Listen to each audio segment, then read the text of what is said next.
The next few hours moved like a dream. Marcus had arranged everything down to the last detail. Inside the dealership's sleek glass building, the atmosphere was unusually tense. Trevor, the salesman who had brushed Emily off just a day before, stood by the front desk, nervously checking his watch.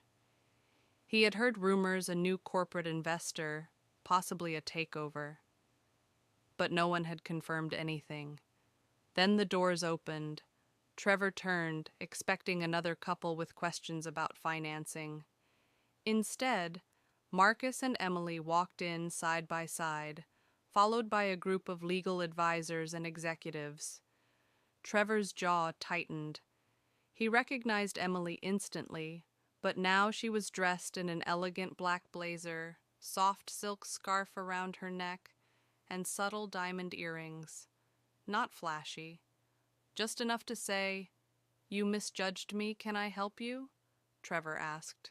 Forcing a smile, Marcus didn't even glance at him. He turned to the manager, who had rushed out from the back office. "My team has all the documents. We're finalizing the transition today." The manager stammered, I thought we had another week before I moved it up," Marcus replied calmly. "After hearing how my wife was treated, I figured urgency was appropriate." Emily stood silently, her eyes scanning the showroom. The same cars, the same bright lights, but this time she wasn't invisible. Trevor swallowed hard. "Wait, you're the one from yesterday?" Emily gave him a soft, measured smile. "Yes. I came to learn about the electric SUV. You told me to go online." His face flushed. I didn't realize you didn't bother to ask," she said gently. "You just assumed." The manager stepped in, sweating bullets. "We sincerely apologize, ma'am. That behavior doesn't reflect our values." Marcus turned to the staff. "You'll all be receiving new training. This dealership is no longer just about selling luxury cars. It's about respect for everyone. No exceptions." Emily looked at Trevor. He avoided her eyes. He knew he'd made a mistake, but now it was too late to fix it. As the ownership transition continued behind the scenes, Marcus invited Emily to walk the showroom with him. Salespeople now stood straighter, more alert, some nervously whispering to each other as they passed. But Emily wasn't interested in intimidating anyone. She stopped beside the very electric SUV she'd asked about the day before. The deep ocean blue finish shimmered under the lights. "I really liked this one," she said softly. Marcus nodded. "Then this one is yours. No paperwork, no questions." She smiled, but shook her head. "Not because we own the place now.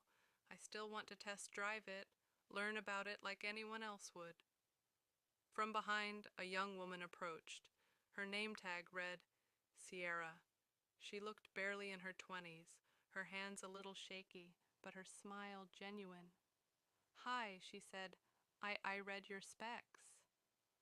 Would you like me to walk you through the features?" Emily looked at Marcus, then back at Sierra. "Yes, I'd love that." As Sierra led them through the car's layout and eco-friendly systems, Emily asked thoughtful questions and listened with care. Unlike Trevor, Sierra treated her like any customer, with patience and respect. "You're good at this," Emily said, genuinely impressed. "How long have you worked here?" "Just a few months," Sierra replied. "I started part-time while finishing school. Honestly, I wasn't sure if I belonged here." Emily placed a reassuring hand on her arm. "You absolutely do." Meanwhile, in the manager's office, Marcus met privately with senior staff. "From today, we'll introduce a new customer-first program," he said firmly. "Sales goals matter, but people matter more. No more profiling based on clothes skin color or assumptions." The HR director nodded. "Understood." We'll update training policies and employee reviews immediately. Back on the showroom floor, Emily completed her test drive, this time greeted with open doors and honest smiles. When they returned, Marcus handed Sierra a white envelope. A token of appreciation for doing your job with kindness, he said. Sierra opened it and gasped. It wasn't just a thank you card. It was a $10,000 scholarship check made out in her name. Emily stood quietly by the glossy showroom window, her fingers gently touching the hem of her plain beige sweater.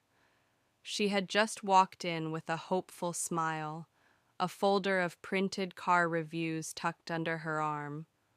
She wasn't dressed like the usual customers, no designer handbag, no flashy jewelry, just a soft voice and polite manners. The dealership was in one of the richest suburbs, just outside Los Angeles. Rows of luxury vehicles sparkled under perfect lighting. Salesmen stood tall in sharp suits, scanning everyone who entered. "Excuse me?" Emily said to the nearest salesman, a man named Trevor with slicked back hair and a name tag that screamed confidence. I was hoping to learn more about the new electric SUV model. Trevor didn't even bother to hide the smirk. He looked her up and down, slowly. "Ma'am, these vehicles start at $90,000. We don't have brochures to take home. Maybe try looking online." Emily blinked, a little stunned. "Oh, I understand. I was hoping to test drive one." He laughed, shaking his head. "Test drives are by appointment only and usually for serious buyers. We're a bit busy today." Behind her, a couple walked in wearing expensive sunglasses. Trevor's entire attitude shifted. He brushed past Emily like she didn't exist. "Welcome," he beamed.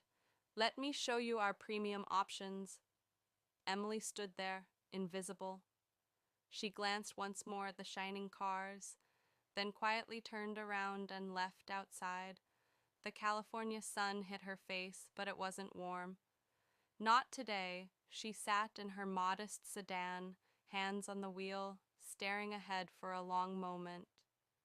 She wasn't upset for herself, but for how easily people judged Trevor had no idea who she was. No idea at all. The next morning, Emily didn't mention the dealership incident to anyone, not even to her husband, Marcus. She simply went about her day, folding laundry, checking on the houseplants, and replying to a few polite emails. Marcus was out of town at a finance summit in New York. CEO of a private tech conglomerate, he often juggled investments, startups, and speaking engagements. But despite his billion-dollar portfolio, Marcus always made time for her. That evening, Emily finally gave in and sent him a message. "Hi, love. Nothing serious. Just visited that luxury dealership we talked about. They weren't very welcoming, but I'm okay. We'll find another place." Marcus read the message somewhere between meetings. He didn't respond right away. But when he did, it was short, "I'll take care of it." The next morning, Emily heard a sound outside. Not birds, not traffic. A soft purr, deep and refined. She peeked through the curtains and froze. A gleaming black Rolls-Royce Phantom slowly pulled into the driveway. The sunlight bounced off its mirror-like surface. It looked like it had been carved from obsidian. The chauffeur stepped out, tall and dressed in classic black and white. He opened the back door, and out stepped Marcus. He wasn't due back until Friday. Emily rushed outside, speechless. "You came back early." He kissed her on the cheek. "I heard my queen was disrespected. That required immediate attention." "But what is this?" she asked. Gesturing toward the car, Marcus smiled. "Your test drive." Before she could say more, another car pulled up, then another. Soon 3 black SUVs formed a line behind the Rolls-Royce. Men in business suits stepped out, carrying briefcases and clipboards. "Marcus, what is this?" He handed her a white envelope.